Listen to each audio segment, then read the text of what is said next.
दिल्ली वासियों की ओर से नहीं बल्कि 135 करोड़ भारतवासियों की ओर से बोलने के लिए खड़ा हुआ हूं। सर, इससे ज्यादा असंवैधानिक, गैर कानूनी कागज का टुकड़ा एक बिल के माध्यम से शायद ही आज से पहले कभी संसद भवन के भीतर लाया गया होगा। और अपना वक्तव्य शुरू करने से पहले मैं महाभारत के एक अंश का वर्णन करना चाहूंगा जिसे रामधारी सिंह दिनकर ने एक बहुत ही महत्वपूर्ण कविता में लिखकर बताया है, जिसमें भगवान श्री कृष्ण एक शांति दूत बनके पांडवों की ओर से हस्तिनापुर जाते हैं शांति का प्रस्ताव लेकर। कवि लिखते हैं, मैत्री की राह बताने को, सबको सुमार्ग पर लाने को, दुर्योधन को समझाने को, भीषण विध्वंस बचाने को, भगवान हस्तिनापुर आए, पांडव का संदेशा लाए।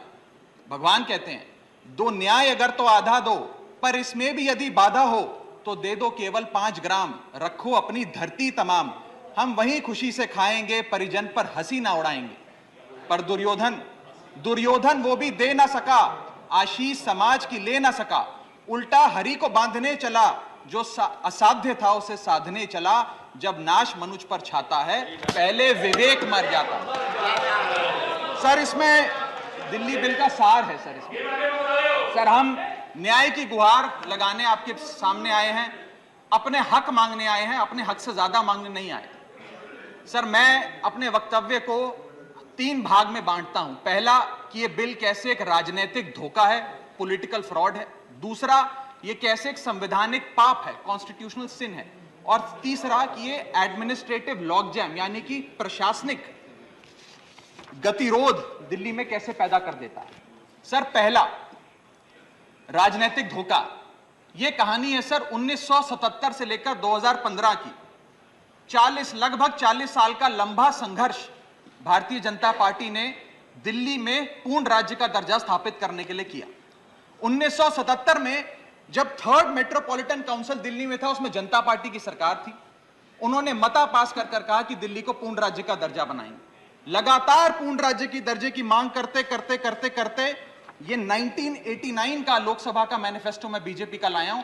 1989 के मैनिफेस्टो में पेज नंबर 361 पे पॉइंट नंबर 10 पे ये कहते हैं, grant statehood to UT of Delhi. यानी कि 1989 से लेकर लगातार ये लोग दिल्ली को पूर्ण राज्य का दर्जा दिलाने की मांग करते रहे। यहां तक कि जब 1991 में कांग्रेस की सरकार ने दिल्ली में विधानसभा का गठन किया, उससे भी ना पर्याप्त मानते हुए लाल कृष्ण अडवाणी जी, मदन लाल खुराना जी सबने बयान दर्ज कराए कि यह भी दिल्ली के साथ न्याय नहीं है, दिल्ली को पूर्ण राज्य का दर्जा मिलना चाहिए और हम इसके लिए आंदोलन चलाएंगे। और लगातार इन लोगों ने संघर्ष किया, आंदोलन किया। सर, 1999 में फिर अपने मैनिफेस्टो में बीजेपी ने, ये 1999 का मैनिफेस्टो है, ये जारी कर कहा कि हम दिल्ली को पूर्ण राज्य का दर्जा देंगे। Page number 132 point number 31, we will give full statehood to Delhi. Sir, इन लोगों ने बड़ा आंदोलन चलाया, संघर्ष किया, सड़कों पे लाठियां खाई, न जाने क्या क्या किया दिल्ली को पूर्ण राज्य का दर्जा दिलाने के लिए। और अंततः वो दिन आया जिस दिन वाजपेयी सरकार के उप प्रधानमंत्री आदरणीय लाल कृष्ण अडवाणी जी इस सदन के भीतर एक बिल लाए, द कॉन्स्टिट्यूशनल अमेंडमेंट बिल 2003, जो दिल्ली को पूर्ण राज्य का दर्जा देता है। यह बिल अडवाणी जी इस सदन के भीतर लाए और कहा कि दिल्ली को अधिकार देने की जरूरत है, दिल्ली को पूर्ण राज्य का दर्जा भाजपा दिलाएगी। यहां भी बात खत्म नहीं होती सर। इसके बाद 2013 के अपने मैनिफेस्टो में बीजेपी ने कहा हम पूर्ण राज्य का दर्जा देंगे। इनकी जून 2013 में नेशनल एग्जीक्यूटिव की मीटिंग हुई, उसमें मता पास कर कहा हम दिल्ली को पूर्ण राज्य का दर्जा देंगे। यहां तक कि इनके सांसद डॉक्टर हर्षवर्धन ने बयान दिया कि जब आदरणीय नरेंद्र मोदी जी देश के प्रधानमंत्री बनेंगे, हम दिल्ली को पूर्ण राज्य का दर्जा देंगे। ये इन सब ने सर लगातार बातें कही और दिल्ली को पूर्ण राज्य का दर्जा दिलाने की मांग लगातार भारतीय जनता पार्टी दिल्ली वालों के सामने रखती रही। सर, ये बिल सिर्फ संविधान का और लोकतंत्र का अपमान नहीं है, यह बिल लाल कृष्ण अडवाणी जी का, अटल बिहारी वाजपेयी जी का, मदन लाल खुराना जी का, सुषमा स्वराज जी का, अरुण जेटली जी का, सबका अपमान करने का और उनके 40 साल के संघर्ष को मिट्टी में मिलाने का काम करता है। सर, मैं माननीय गृह मंत्री जी का बयान लोकसभा में सुन रहा था। उन्होंने कहा कि नेहरू जी ने, पंडित नेहरू ने यह बात रखी थी कि दिल्ली को पूर्ण राज्य का दर्जा नहीं मिलना चाहिए। मैं माननीय गृह मंत्री जी से कहना चाहता हूं, नेहरूवादी मत बनिए, अडवाणीवादी बनिए, वाजपेयीवादी बनिए और दिल्ली को पूर्ण राज्य का दर्जा देने का आज आपके पास ऐतिहासिक मौका है। दिल्ली को पूर्ण राज्य का दर्जा दीजिए। सर, इस बिल को लाने का असल कारण क्या है? यह बिल क्यों लाया गया है? पिछले 25 साल में दिल्ली में 6 बार विधानसभा के चुनाव हुए। 6 के 6 चुनाव भारतीय जनता पार्टी बुरी तरीके से हारी। यहां तक कि 2015 और 20 में आजाद भारत के इतिहास की सबसे बड़े जनादेश की सरकार अरविंद केजरीवाल ने दिल्ली में बनाई। क्योंकि ये पिछले 25 साल चुनाव नहीं जीत पाए और अरविंद केजरीवाल और आम आदमी पार्टी के आने के बाद ये जानते हैं कि अगले 25 साल भी ये लोग चुनाव नहीं जीत पाएंगे, तो सरकार को नष्ट करने का काम कर रहे हैं। ना रहेगी सरकार और ना रहेगा चुनावों का महत्व, ना रहेगा बांस, ना बजेगी बांसुरी। लेकिन मैं आज इस मन से भाजपा से अनुरोध करूंगा कि कम से कम लाल कृष्ण आडवाणी जी को न्याय दीजिए, कम से कम उनकी इच्छा पूरी करिए, दिल्ली को पूर्ण राज्य का दर्जा दीजिए। सर, मेरा दूसरा भाग कि कैसे यह बिल एक संवैधानिक पाप है। सर, पहली चीज, ये abuse of ordinance making powers है, आर्टिकल 123 जो संविधान का देता है। संविधान ये कहता है, और वाईवी चंद्रचूड़ साहब का AK Roy versus union of India एक बड़ा महत्वपूर्ण लैंडमार्क जजमेंट है, जिसने कहा कि ऑर्डिनेंसेस सिर्फ आपातकालीन और विषम परिस्थितियों में लाए जाएंगे। ऐसी कौन सी आपातकालीन और विषम परिस्थितियां आ गई कि आपको सुप्रीम कोर्ट के फैसले को 8 दिन के भीतर बदलना पड़ गया? दूसरा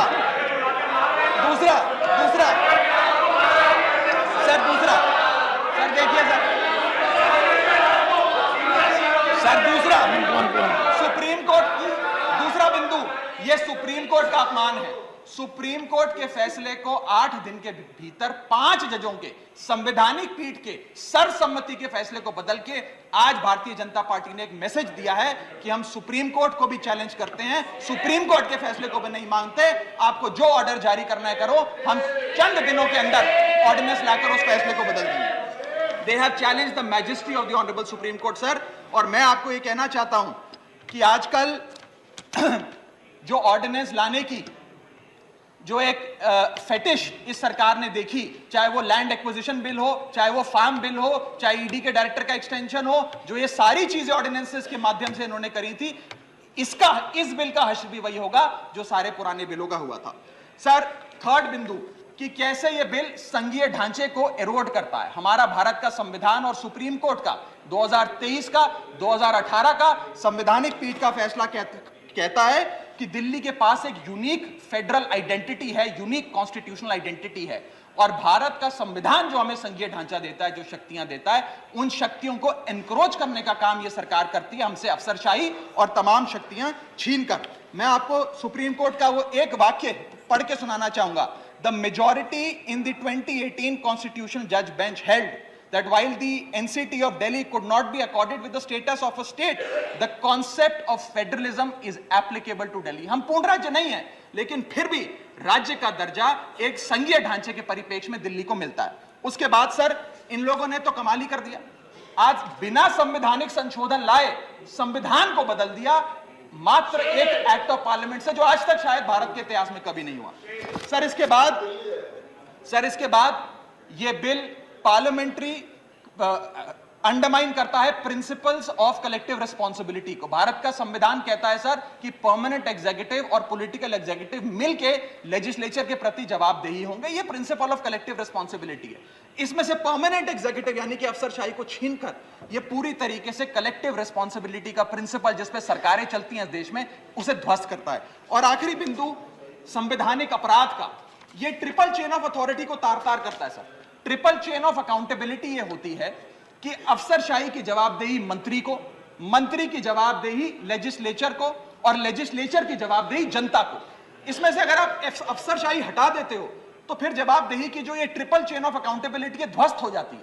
तो ये काम करके संवैधानिक अपराध एक प्रकार से सरकार ने किया है। सर, मेरा आखिरी भाग, ये कैसे एक एडमिनिस्ट्रेटिव हाराकिरी, एक एडमिनिस्ट्रेटिव गतिरोध पैदा करता है। ये कहता है सिर्फ उपराज्यपाल ही ट्रांसफर पोस्टिंग करेंगे एक समिति के माध्यम से। यानी कि अफसर अब मुख्यमंत्री की नहीं सुनेगा, मंत्रियों की नहीं सुनेगा। अगर अब दिल्ली में किसी के घर में बिजली नहीं आ रही, पानी नहीं आ रहा, किसी के बच्चे का स्कूल में दाखिला नहीं हो रहा, तो वो उपराज्यपाल के पास जाएगा, अपने मंत्री मुख्यमंत्री के पास नहीं जाएगा। क्या लोग जानते हैं उपराज्यपाल कहां रहता है? उपराज्यपाल कौन सी विधानसभा से चुनाव लड़ा, उपराज्यपाल ने कौन सा चुनाव जीता? लेकिन सारी शक्तियां एक चुनी हुई सरकार से निकालकर उपराज्यपाल को देता है। यह आगे कहता है सर ये बिल कि हम एलजी को सोल डिस्क्रिशन देते हैं, स्वयं के विवेक से फैसले लेने की तमाम शक्तियां। आज तक उपराज्यपाल और गवर्नर काउंसिल ऑफ मिनिस्टर्स की एड एंड एडवाइस से बाध्य थे, लेकिन यह बिल उपराज्यपाल को सुपरसीडिंग पावर देता है।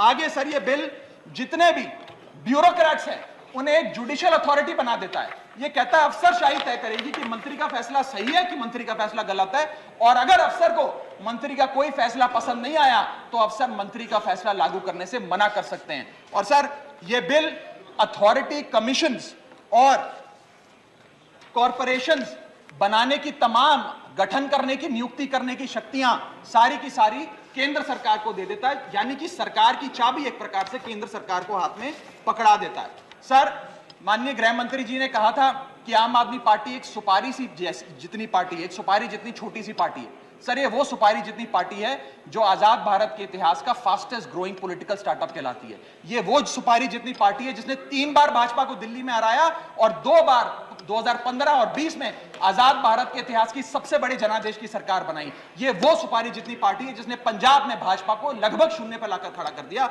ये वो सुपारी जितनी पार्टी है जो 10 साल में राष्ट्रीय पार्टी बनी। ये वो सुपारी जितनी पार्टी है जिसके 161 विधायक और 11 सांसद है। और ये वो सुपारी जितनी पार्टी है जिसका काम देखने के लिए first lady of United states of America और यूनाइटेड जनरल के पूर्व प्रमुख बान की मून आते हैं। सर मैं आज अपने साथी जो आंध्र प्रदेश और उड़ीसा की सरकार चलाते हैं उन्हें कहना चाहूंगा, आपकी जरूर कुछ मजबूरियां रही होंगी जिसके चलते आपने ये फैसला लिया इस सरकार के इस बिल का समर्थन करने में। कुछ तो मजबूरियां रही होंगी, यूं ही कोई बेवफा नहीं होता। लेकिन मैं आपको कहना चाहता हूं कि आग जब लगेगी तो बहुत दूर तक जाएगी। राहत इंदौरी साहब का एक बड़ा महत्वपूर्ण शेर है, अगर खिलाफ है होने दो, जान थोड़ी है, ये सब धुआं है, आसमान थोड़ी है, लगेगी आग तो आएंगे कई घर जद में, यहां सिर्फ हमारा मकान थोड़ी है। लेकिन जब आपके घर में आग लगेगी आम आदमी पार्टी आपके साथ खड़ी होगी, मैं आपको विश्वास दिलाता हूं। और सर मैंने अपनी बात शुरू करी थी महाभारत के एक अंश से, मैं समाप्त भी महाभारत के एक अंश से करूंगा। सर बीच कुरुक्षेत्र के मैदान में जब युद्ध प्रारंभ होने वाला था तो युधिष्ठिर ने शंखनाद करने से पहले एक घोषणा करी और कहा कि यह धर्म की लड़ाई है। मेरी सेना में खड़े मेरे पीछे जितने योद्धा हैं, अगर उन्हें लगता है कि धर्म मेरे साथ नहीं कौरवों के साथ है तो मेरी सेना छोड़कर सामने वाली मेरी दुश्मन की सेना में जाकर खड़े हो जाएं, उनकी ओर से युद्ध करें। और अगर कौरव सेना में कोई योद्धा है जिसे लगता है कि धर्म युधिष्ठिर के साथ है, पांडवों के साथ है, तो आप कौरवों की सेना छोड़कर मेरी सेना में आइए, मैं बाहें फैलाकर आपका स्वागत करूंगा। उस समय कौरवों का एक भाई युयुत्सु कौरव सेना छोड़कर पांडवों की ओर आया और पांडवों की ओर से युद्ध लड़ा। मैं उसी बात का जिक्र करते हुए आज इस सदन में बैठे तमाम सांसदों को कहना चाहता हूं, राज्यसभा काउंसिल ऑफ स्टेट्स है, हम लोग काउंसिल ऑफ स्टेट्स है, जहां ज्यादा जिम्मेदारी बनती है राज्यों के हकों की, अधिकारों की रक्षा करने की। मैं मांग करता हूं आज आप लोग पार्टी लाइन से ऊपर उठकर, विचारधारा से ऊपर उठकर संविधान को बचाने के लिए, लोकतंत्र को बचाने के लिए इस बिल को हराइए। आज ये इतना असंवैधानिक और गैर कानूनी बिल अगर ये सफल हो गया तो हो सकता है आज के बाद आने वाले समय में ये लोग देश में चुनाव ही ना कराएं, चुनावी प्रक्रिया को खत्म कर दें। बहुत बहुत शुक्रिया।